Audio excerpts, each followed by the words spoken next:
Hello friends, welcome you all. आज हम vision IAS के 10th एंड 11th अक्टूबर वाले डेली करंट अफेयर्स डिस्कस करेंगे। बेसिकली इससे पहले वाले जो भी 5-6 दिन के करंट अफेयर्स हैं उसे कंपाइलेशन के रूप में डाल दिया जाएगा, धीरे धीरे करके 2-3 दिन में वो कवर हो जाएंगे। लेकिन आज हम लोग 10th एंड 11th अक्टूबर वाले डेली करंट अफेयर्स डिस्कस करेंगे। ठीक है, कुछ ज्यादा डिटेल्स के साथ, क्योंकि टेक्नोलॉजिकल एस्पेक्ट्स ज्यादा है इस आर्टिकल में, तो बेसिक्स से समझने की भी प्रयास करेंगे सो दैट कंसेप्ट में क्लियरिटी आए, क्योंकि there should be clarity in concept. Otherwise जो आप प्रीलिम्स का पेपर देख रहे हो, धीरे धीरे आपका लॉजिकल बेस्ड क्वेश्चंस बन रहा है रेदर फैक्चुअल। ठीक है, तो उस बात को ध्यान में रखकर इस आर्टिकल को डिस्कस किया जाएगा। और प्रीलिम्स 2021 का पेपर आप देख लो, जनरली ऐसा ही होता है, हर बार अनएक्सपेक्टेड रियलिटी ही होती है। एंड अप्रोक्स 30 या फिर 25 क्वेश्चंस ऐसे होंगे जो इजी होंगे, बाकी मॉडरेट टू डिफिकल्ट टाइप में आ जाते हैं, जहां पर जो आपके प्री एग्जिस्टिंग नॉलेज हो या फिर एलिमिनेशन टेक्निक हो, वो सब आपको इस्तेमाल करना ही पड़ेगा। लेकिन डेफिनेटली 2021 का पेपर लेंदी भी था, टाइम मैनेजमेंट भी एक इम्पोर्टेंट फैक्टर होगा 2021 के पेपर को अगर देखा जाए, और साथ ही साथ कंसेप्ट की अंडरस्टैंडिंग होनी जरूरी है।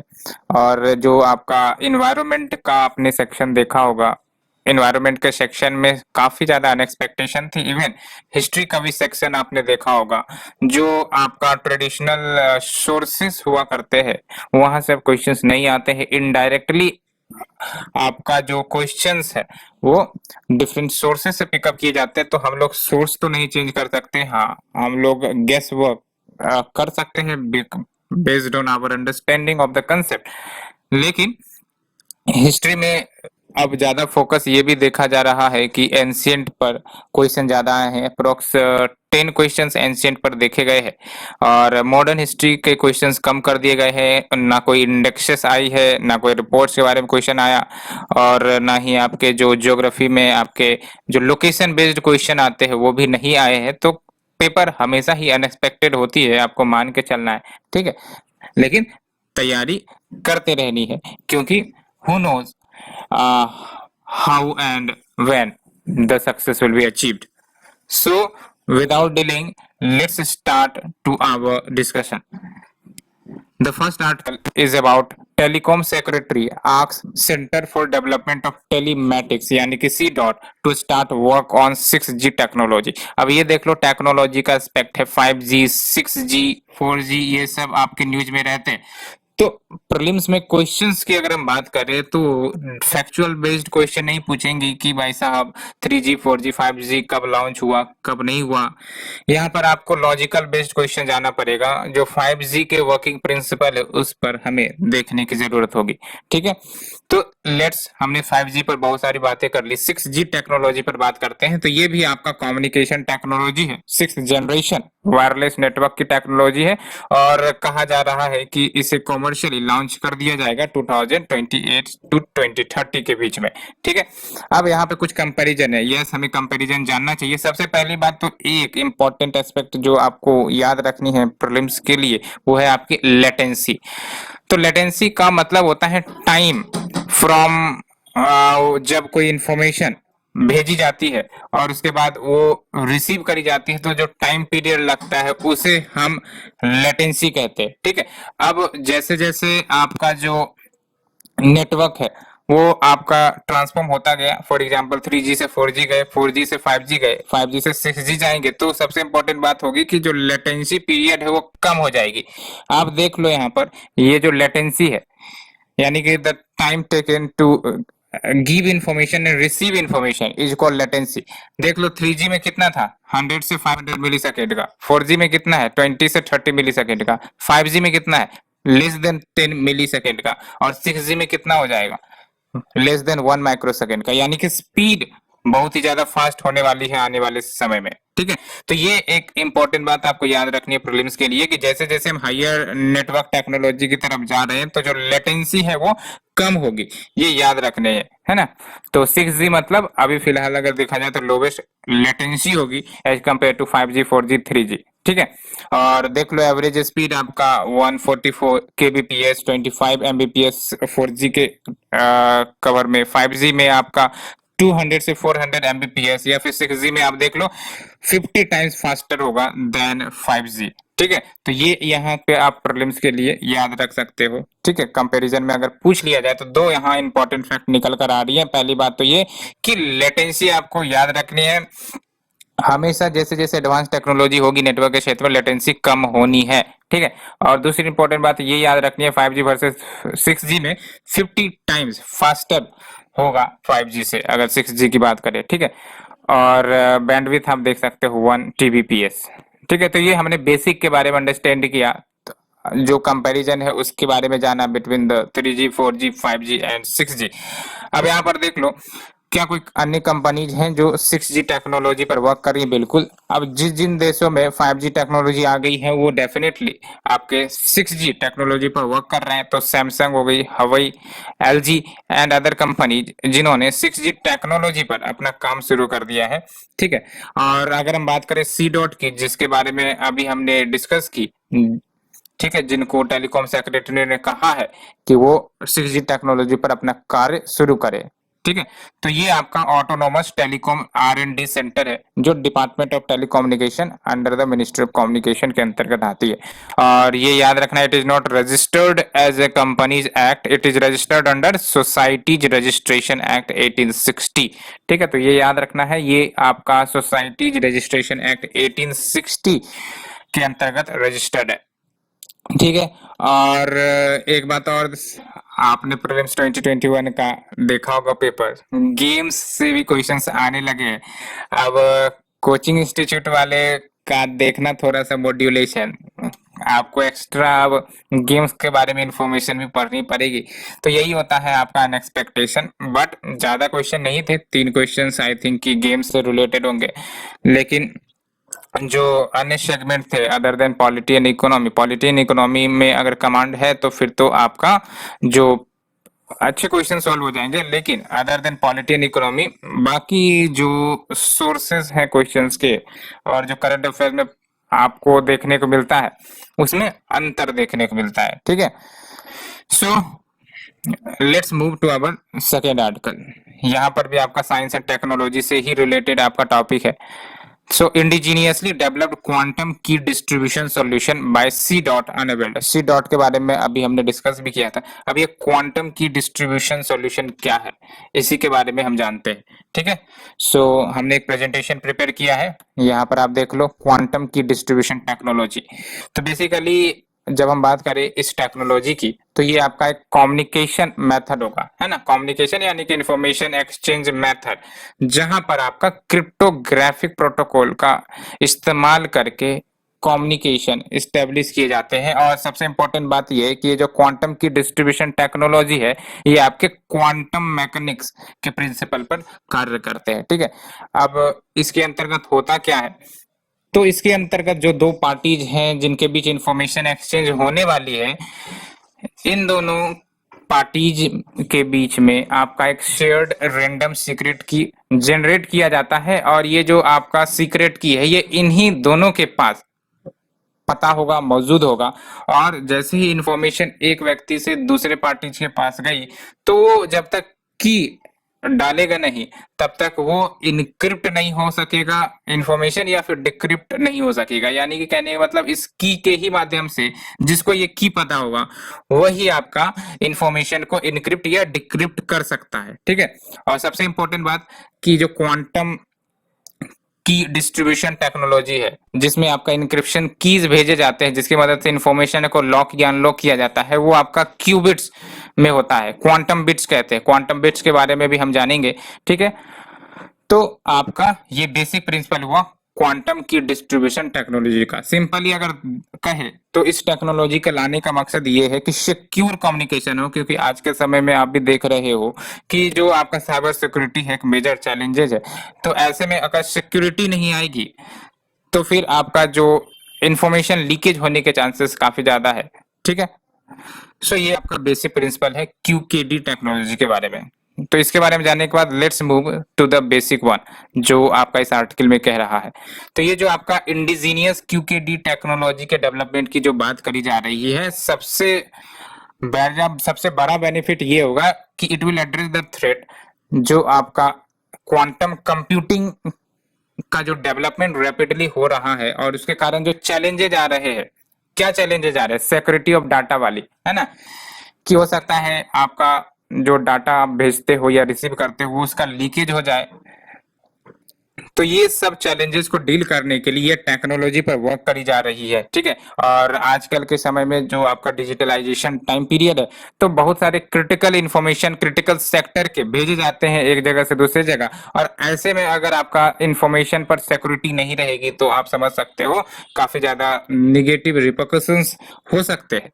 ठीक है, तो इसीलिए आपका क्यूकेडी को डेवलप करने का प्रयास किया जा रहा है ना। तो आप देख सकते हो जो क्यूकेडी सॉल्यूशन है which is being developed by C DOT, ये आपका सपोर्ट कर सकता है मोर देन 100 किलोमीटर के आपके कम्युनिकेशन लाइंस को on a standard optical fibre. And जब हम बात करते हैं क्वांटम कंप्यूटिंग की, तो क्वांटम कंप्यूटिंग क्वांटम मैकेनिक्स के प्रिंसिपल पर काम करती है। इसके तहत जो कंप्यूटर टेक्नोलॉजी बनाई जाती है वो आपका क्वांटम थ्योरी प्रिंसिपल पर आधारित होती है। ठीक है, एंड क्वांटम थ्योरी प्रिंसिपल की बात करें तो इसमें आपका जो एनर्जी और जो मैटर होती है उनके नेचर और बिहेवियर को एक्सप्लेन करता है ऑन द क्वांटम बेसिस, यानी कि आपके एटॉमिक एंड सब एटॉमिक लेवल पर आपका जो क्वांटम टेक्नोलॉजी है वो वर्क करती है। और सबसे इंपॉर्टेंट फीचर जो आपको प्रीलिम्स के लिए भी याद रखनी है कि जो क्वांटम टेक्नोलॉजी वाले कंप्यूटर हैं वो इंफॉर्मेशन को बिट्स में यूज नहीं करती है, बिट्स में इंफॉर्मेशन स्टोर नहीं करती। जैसे ट्रेडिशनल कंप्यूटर क्या होते हैं, वो बिट्स यानी कि 0 या 1 के रूप में इंफॉर्मेशन आपके स्टोर करती है। लेकिन आपका जो ये क्वांटम कंप्यूटर है वो आपका क्यूबिट्स यहाँ देख लो, क्यूबिट्स में इंफॉर्मेशन इन स्टोर करती है। और जब हम बात करते हैं क्यूबिट्स तो इसमें आपका 0 या फिर 1 या फिर सबसे इंपॉर्टेंट बात both at the same time, इस रूप में आपका इंफॉर्मेशन को स्टोर किया जाता है। और ये जो आपके क्वांटम कंप्यूटर्स है वो आपके दो मुख्य प्रिंसिपल पर वर्क करती है, क्वांटम फिजिक्स के दो मुख्य प्रिंसिपल पर वर्क करती है। एक तो आपका सुपर इम्पोजिशन है, सुपर इम्पोजिशन यानी कि जो इच क्यूबिट है, जो डाटा है क्यूबिट वाली, वो आपका 1 and 0 both at the same time represent किया जाता है। सुपर इम्पोजिशन में क्या हुआ कि जो इन्फॉर्मेशन है in the form of qubit can be represented both in 1 and 0 at the same time. And दूसरा है आपका इंटेंगलमेंट। इसका मतलब ये हुआ कि जो क्यूबिट्स है इन सुपर इम्पोजिशन उसको को रिलेट किया जाएगा विथ ईच अदर। और कहने का मतलब कि जो स्टेट 1 है चाहे वो आपका 1 के रूप में हो या फिर 0 के रूप में हो, वो दूसरे स्टेट पर डिपेंड करेगा। ठीक है, अगर 1 है तो फिर वो आपका जो 0 पर डिपेंड करेगा, या फिर 0 है तो आपका 1 पर डिपेंड करेगा। तो ये है आपका इंटेंगलमेंट। ठीक है, तो अगर क्वेश्चन आता है superimposition entanglement sometimes seen in news is related to what, तो क्वांटम कंप्यूटर टेक्नोलॉजी आपको याद रखने है। ठीक है, और क्वांटम टेक्नोलॉजी को ब्रॉडली डिवाइड कर सकते हैं इनटू द फॉलोइंग वर्टिकल्स। तो क्वांटम कंप्यूटिंग आ गया, है ना, क्वांटम कम्युनिकेशंस आ गए, क्वांटम सेंसर्स आ गए, क्वांटम मटेरियल्स आ गए। तो ये सब आपके क्वांटम टेक्नोलॉजी के वेराइटीज ऑफ सेक्टर्स हैं जिसका डिफरेंट सेक्टर्स में यूज किया जाता है। एक तो कंप्यूटिंग के सेक्टर में communication, quantum sensors, quantum materials. ठीक है, और सबसे इंपॉर्टेंट बात, क्वेश्चन किस रूप में पूछे जा सकते हैं अगर मेंस की बात करें तो एक तो ये क्वेश्चन निकलेगा what do you understand by QKD, है ना, क्वांटम की डिस्ट्रीब्यूशन टेक्नोलॉजी से आप क्या समझते हैं, और क्या कुछ इनिशिएटिव्स भारत के द्वारा लिए जा रहे हैं क्वांटम टेक्नोलॉजी को बढ़ावा देने के लिए। तो यहाँ पर जो कुछ इंपॉर्टेंट इनिशिएटिव भारत के द्वारा लिए गए हैं उसके बारे में डिस्कस करते हैं। पहली बात तो ये है national mission on quantum technology and application, और इसके तहत जो बजट 2020 है उसमें आपको 8,000 करोड़ रुपीज एलोकेट किए गए थे इस मिशन के लिए, जो 5 सालों में खर्च किए जाएंगे। दूसरा है आपका क्वांटम कम्युनिकेशन लैब, जो सी डॉट जो दिल्ली में हेडक्वार्टर्ड है वहां पर इनॉग्रेट किया गया है। जो तीसरा इनिशिएटिव है देख सकते हो क्वांटम फ्रंटियर मिशन, जो प्राइम मिनिस्टर के science technology and innovation advisory council ने लॉन्च किया, PMSTIAC। ठीक है, तो ये कुछ इनिशिएटिव्स हैं जो लॉन्च किए गए हैं, लिए गए हैं भारत के द्वारा in the field of quantum computing, quantum technology, क्योंकि ये राइजिंग टेक्नोलॉजी काफी सिग्निफिकेंट रोल भी प्ले करेगा। ठीक है, तो we discussed the second article, let's move to the third one. Natural gas prices are soaring around the world. तो जो नेचुरल गैस के प्राइसेस है आप देख सकते हो वर्ल्ड ओवर में आपका बढ़ता जा रहा है, और क्या कारण है, what are the factors responsible for the price rise, उसके बारे में जानेंगे। और नेचुरल गैस आपको ही पता है भारत काफी ज्यादा फोकस कर रहा है क्योंकि क्लीन एनर्जी है और एनवायरनमेंट के रेस्पेक्ट में काफी ज्यादा बेनिफिशियल भी है, लेकिन अगर कॉस्ट राइज करेगा तो डेफिनेटली इसका जो रिपरकशन है वो डिमांड एंड सप्लाई पर पड़ेगा। और भारत के लिए चिंता का विषय एक ये भी रहा है क्योंकि भारत यहाँ पर आप देख सकते हो नेचुरल गैस पर एक मेजोरिटी शेयर एक्सपोर्ट पर, इंपोर्ट पर डिपेंड करता है। आप देख लो 37% जो नेचुरल गैस है वो भारत इंपोर्ट करता है। तो अगर प्राइस में कुछ डिस्टरबेंसेस होती है इंटरनेशनल लेवल पर तो डेफिनेटली इस पर भारत पर असर देखने को मिलेगा। जिस प्रकार से पेट्रोल एंड डीजल आपने देखा कि किस प्रकार से दाम बढ़े और उसका रिपरकशंस इंडिया में क्या हुआ, उसी प्रकार से अगर नेचुरल गैस के भी प्राइस में अगर आपका चेंजेज आता है तो उसका इफेक्ट इंडिया के डिमांड एंड सप्लाई पर पड़ेगा, क्योंकि इंडिया कहीं ना कहीं आप देख लो अप्रोक्स 37% जो नेचुरल गैस है उसे इंपोर्ट करता है। ठीक है, तो इंपोर्ट की डिपेंडेंसी जिस पर ज्यादा होगी उसका इफेक्ट जो है वो जाना होगा अगर कोई इंटरनेशनल चेंजेज या डिस्टरबेंसेस आते हैं उससे रिलेटेड सेक्टर में। ठीक है, तो देख लो ऑनगोइंग ग्लोबल एनर्जी क्रंच, ये सब तो चल ही रही है। जो नेचुरल गैस के प्राइसेस है वो भी आपका काफी ज्यादा तेजी से बढ़ता जा रहा है इन यूरोप एंड एशिया।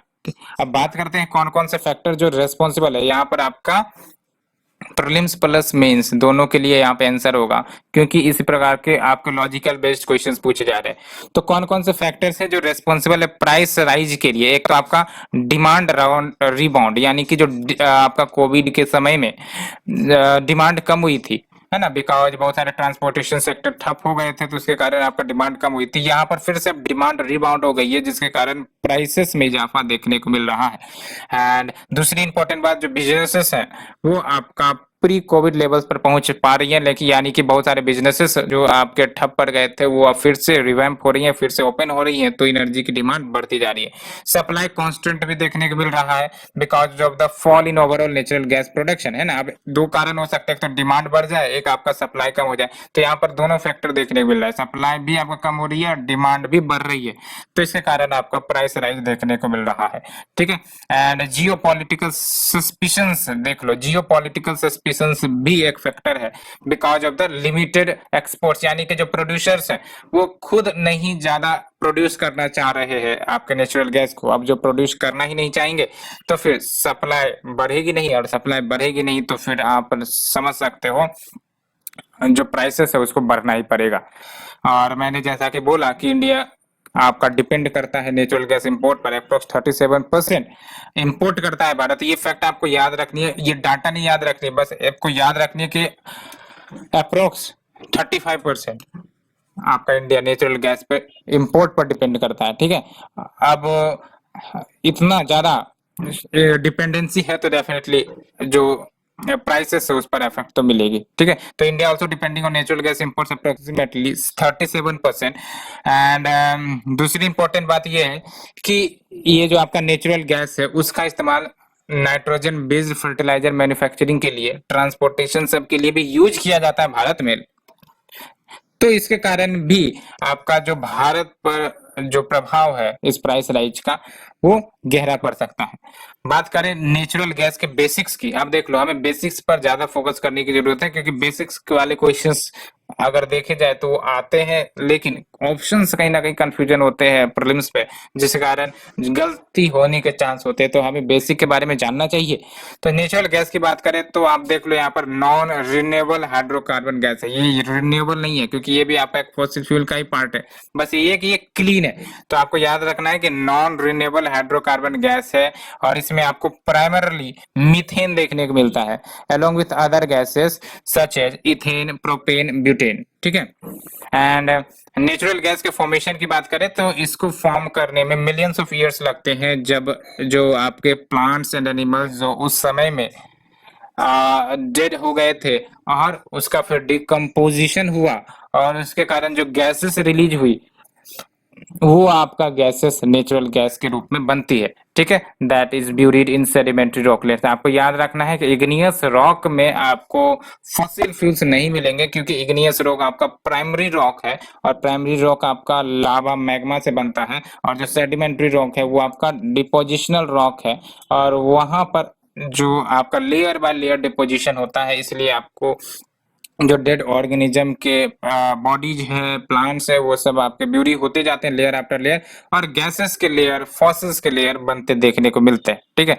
और अगर हम बात करें एडवांटेज की, तो एडवांटेज ऑफ नेचुरल गैस में आप देख लो, इट इज एबंडेंट। याद रखना है, ये ही इंपॉर्टेंट है यहाँ पर। ये नेचुरल गैस एबंडेंट मात्रा में है, और जो अगर हम प्रेजेंट कंजम्पशन लेवल देखें वर्ल्ड ओवर का, अप्रोक्स 230 सालों तक चल सकता है। ठीक है। एंड सबसे इंपॉर्टेंट बात ये है कि कोल की तुलना में ये आपका हाफ CO2 प्रोड्यूस करता है, just 1/10 of the air pollutants of coal. तो कोल जो आपका एयर पॉल्यूटेंट्स प्रोड्यूस करता है, उसका 1/10 पॉल्यूटेंट्स ही आपका ये नेचुरल गैस प्रोड्यूस करता है। लेकिन हाँ, ये याद रखना है, प्रोड्यूस करता है, ऐसा नहीं कि नहीं करता है, बिल्कुल करता है। CO2 भी ये आपका प्रोड्यूस करता है। ठीक है। एंड इसके ग्रोइंग नंबर ऑफ यूजेज हैं, यानी कि LNG के रूप में इसका इस्तेमाल होता है as a lower emission alternative to the diesel. ठीक है। तो ये हमने देखा। और यहाँ पर इंडिया में अगर डिस्ट्रीब्यूशन देखे कि कहाँ पर आपको ये नेचुरल गैस मिलते हैं, तो इंडिया में भी है। दैट्स वाई आपका 37% इम्पोर्ट पर डिपेंडेंट है। तो बाकी जो है वो आपका इंडियन से प्रोड्यूस होता है डेफिनेटली। तो देख लो, ये सब जो आपके रिवर बेसिन है, ये जनरली आपको जो नेचुरल गैस है वो रिवर बेसिन के ही आसपास मिलेंगे। तो देख लो, यहाँ आपको असम वाले में रीजन में मिल जाएंगे, और जो नॉर्थ ईस्टर्न रीजन है इधर मिजोरम मणिपुर वाले रीजन में यहाँ मिल जाते हैं। ठीक है। और आपका ये इधर देख सकते हो आप, कृष्णा गोदावरी बेसिन इधर मिल जाते हैं। ठीक है। तो ये डिस्ट्रीब्यूशन हमने देखा। Let's move to the next article. हाँ, ये देख लो नेचुरल गैस रिजर्व्स की क्या स्टेटस है। तो 26 island and offshore sedimentary basin है भारत में, और नेचुरल गैस रिजर्व की बात करें तो 2020 में 47.31 ट्रिलियन क्यूबिक फीट था। ठीक है। तो ये आपका एक डाटा है। Let's move to the next article. Iran makes more 20% enriched uranium than watchdog reported.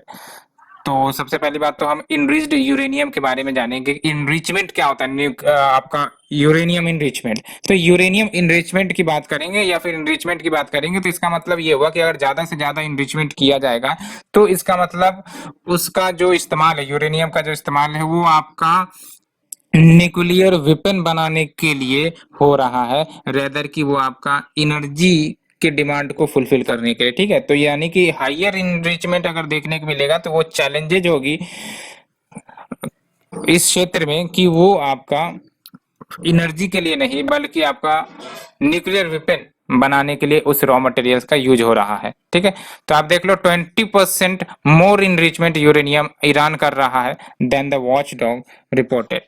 तो अगर हम बात करें जो JCPOA टर्म्स है, जिसको आप कहते हैं ईरान USA न्यूक्लियर डील, इस टर्म्स के अंतर्गत ईरान को प्रोहिबिट कर दिया गया था कि वो यूरेनियम इनरिचमेंट 3.67% से ज्यादा नहीं कर सकता।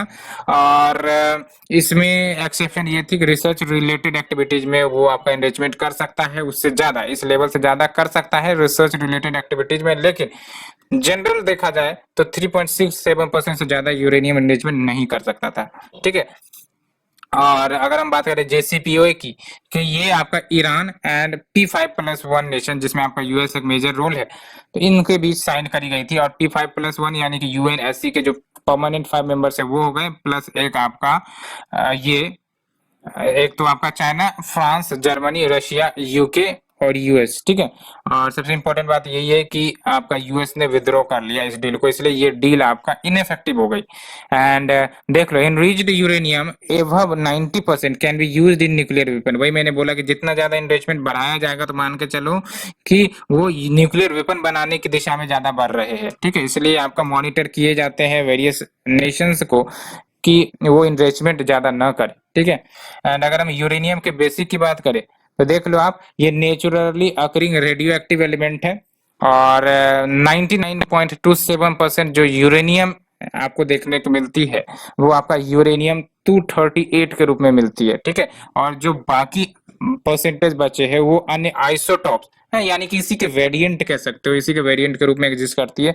जैसे आपका U235 हो गया, वो 0.72% है। U234 हो गया, ये इतने परसेंट है। लेकिन आपको ये फैक्ट याद नहीं रखने, लेकिन ये याद रखना है कि यूरेनियम 238 के रूप में आपका मेजोरिटी ऑफ दिस यूरेनियम अकर करते हैं, ठीक है। ये जरूर याद रखते हैं प्रीलिम्स के लिए। और यूरेनियम आपको कहाँ कहाँ मिलेंगे, तो यूरेनियम आपको ट्रेसेस अमाउंट में सारे rocks and soil, water, air में मिल जाएंगे। ये फैक्ट आपको प्रीलिम्स के लिए ऐसे ही क्वेश्चंस में आपको अटकाया जाता है, ठीक है। तो uranium is found in traces amount, भले ही ट्रेसेस अमाउंट में, लेकिन all rocks, soils, water, air में मिल जाते हैं।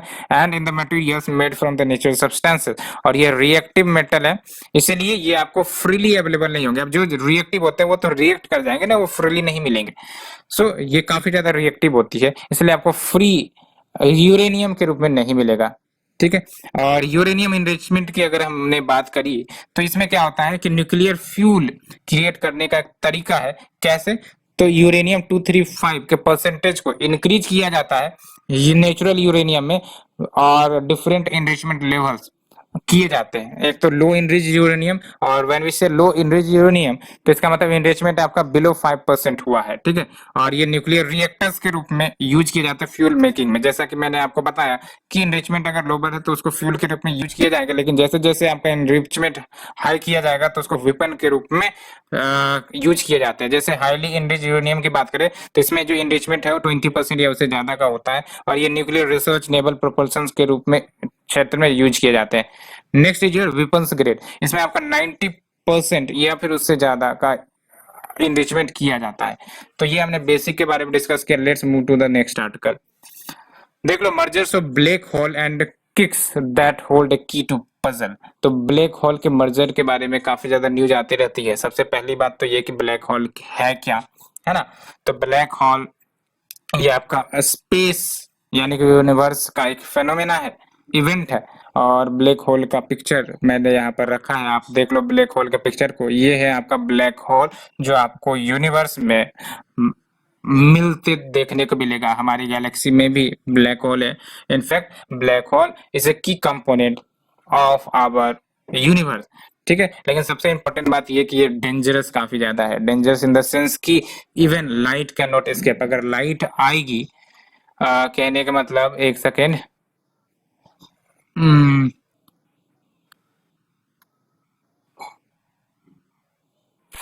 हाँ, अगर लाइट आ रही है ब्लैक होल पर तो even light can not escape, देख सकते हो, है ना। लाइट आ भी रही है तो ये आपका लाइट स्केप नहीं करेगी, सबको ये खींच लेगा, इतनी ज्यादा इसके अंदर ग्रेविटी वाली पावर होती है, ठीक है। अब जैसे आपका कोई प्लेनेट है उसको डिफाइन किए जाते हैं क्रस्ट, मेंटल कोर, उसी प्रकार से ब्लैक होल है उसके जो आपके पोजिशन है उसको डिफाइन किए जाते हैं। फॉर एग्जाम्पल जो सिंगुलरिटी है वो आपका कोर रीजन है ब्लैक होल का।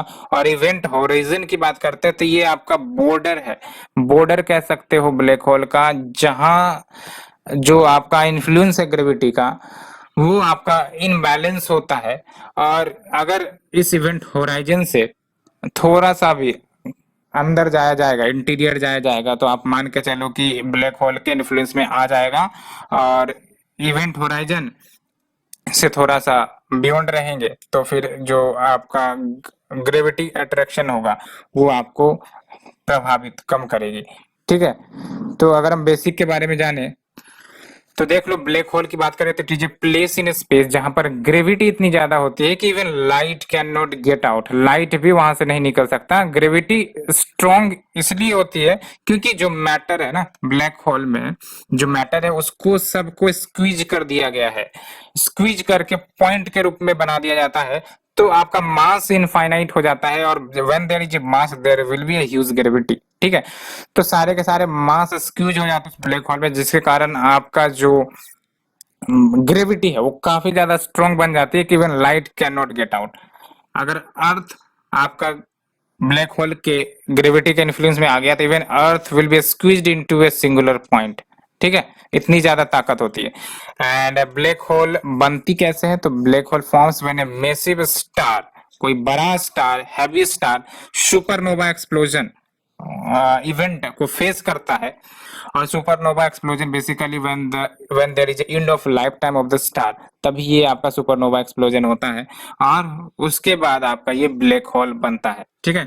And black hole forms from the remnant of the explosion. तो सुपरनोवा एक्सप्लोजन हुआ उसके बाद आपका ब्लैक होल बनने का चांसेस होती है उस डेथ स्टार की। And on the basis of size black hole को डिवाइड किए जा सकते हैं, देख लो आप टाइनी ब्लैक होल्स में, which is as small as just one atom, आप देख सकते हो as small as one atom, but इसमें मासेस इनफाइनाइट होती है, even light can not escape. And जो दूसरा stellar mass black hole which is few times sun's mass, and supermassive black hole which is many million of times sun's mass, है ना, millions of times of sun's mass।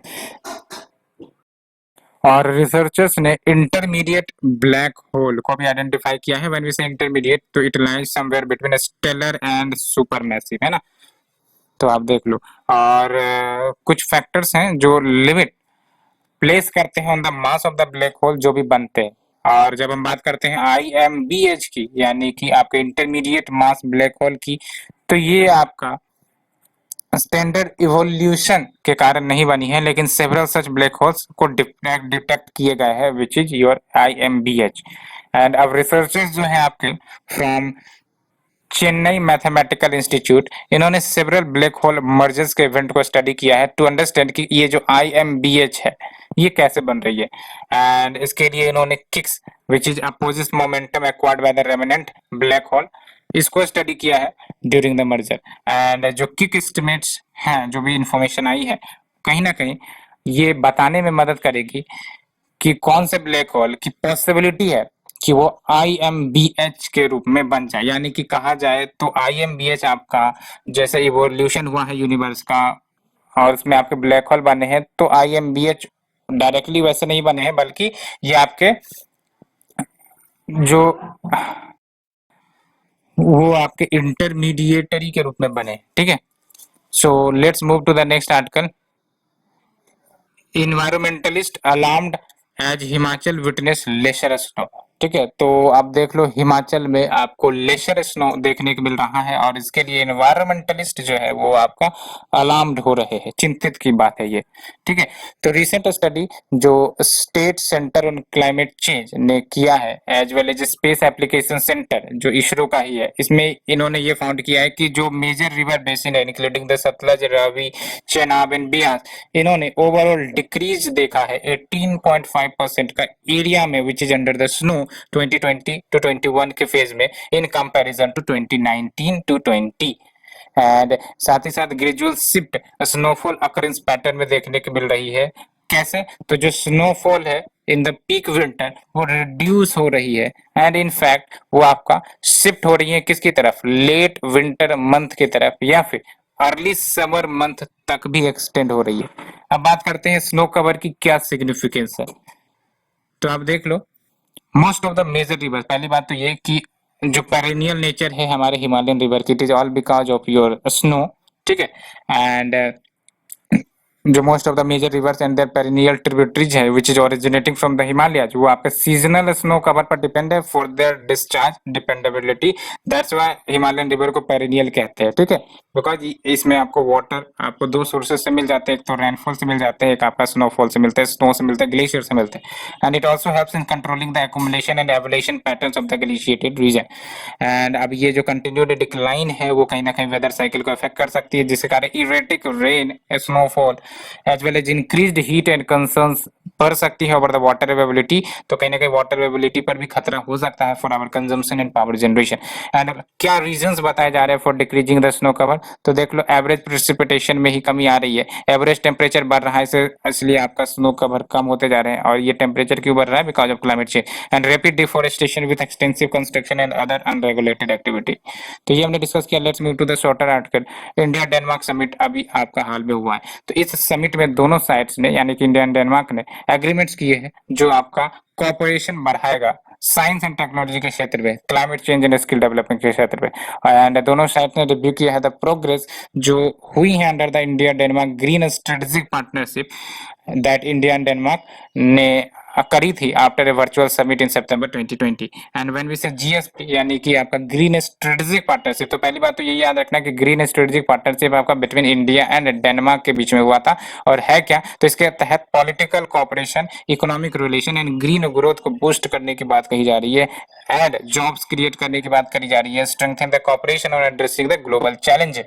ठीक है, and दोनों sides ने कहीं ना कहीं वेलकम किया है the detailed 5 year plan for GSP that is your 2021 to 2026। ठीक है, next is your goal.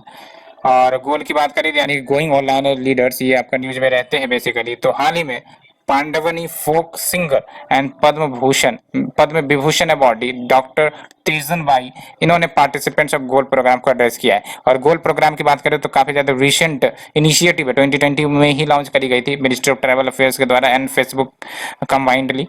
And इसके तहत डिजिटली स्किल करने की बात है, एम्पावर करने की बात है 5000 यूथ को from the tribal communities over the 5 years, है ना। तो 5 सालों में 5000 यूथ को belonging from the tribal communities, उनको डिजिटली, याद रखना डिजिटली स्किल एंड एम्पावर करने की बात कही गई है ना। And it aims to identify and mobilize 2500 renowned people from the industry जो उनके अचीवमेंट्स के लिए जाने जाते हैं in their respective domains, so that वो पर्सनली मेंटर कर सके इन ट्राइबल यूथ को across the India. And 9 month programme targets core areas जिसमें आपका डिजिटल लिटरेसी पर फोकस करा जाएगा, life skills, leadership and entrepreneurship and sector specific skills as well. ठीक है, नेक्स्ट इज जो टेरिटोरियल आर्मी। तो टेरिटोरियल आर्मी ये आपका न्यूज में रहती है, और टेरिटोरियल आर्मी ने अपना 72nd रेजिंग डे 9 अक्टूबर 2021 को सेलिब्रेट किया है। और ये आपका टेरिटोरियल आर्मी ब्रिटिशर्स के द्वारा रेज करी गई थी 1920 में, और आजादी के बाद टेरिटोरियल आर्मी एक्ट पास किया गया था 1948 में, और टेरिटोरियल आर्मी आपका फॉर्मली इनॉग्रेट किए गए। और प्रेजेंट स्ट्रेंथ देखा जाए तो 50,000 का है। And it is a part of, याद रखना, it is a part of regular army. और इसका प्रेजेंट रोल क्या है आपका? तो रिलाइव द RA यानी कि regular army from the static duty. तो स्टैटिक ड्यूटी जो रेगुलर आर्मी परफॉर्म करते रहते हैं, उनसे उनको रिलाइव करने का एक टास्क दिया गया है, as well as assist the civil administration in dealing with the natural calamities. तो नेचुरल कैलामिटीज को एड्रेस करने के लिए भी ये आपका असिस्ट करता है सिविल एडमिनिस्ट्रेशन को। एंड सबसे इंपॉर्टेंट बात देख लो, maintenance of essential services in situations जहां पर लाइफ ऑफ द कम्युनिटीज वो अफेक्ट हो गई है या फिर security of the country threatened है, as well as to provide the unit for the regular army as and when required. Next is your recirculatory aquaculture system. तो क्या है? तो हाल ही में RAS टेक्नोलॉजी स्टेब्लिश किया गया, कहां पर? अवंतीपोरा जम्मू एंड कश्मीर में, अंडर द प्रधानमंत्री मत्स्य संपदा योजना। एंड RAS यानी कि रिसर्कुलेटरी एक्वा सिस्टम, वो आपका हाई डेंसिटी कल्चर के लिए इस्तेमाल होता है, जिसमें आपको various species of fish utilising the minimum land area and water. याद रखना इसका बेनिफिट क्या है कि वो मिनिमम लैंड एरिया को यूटिलाइज करता है एंड मिनिमम वाटर।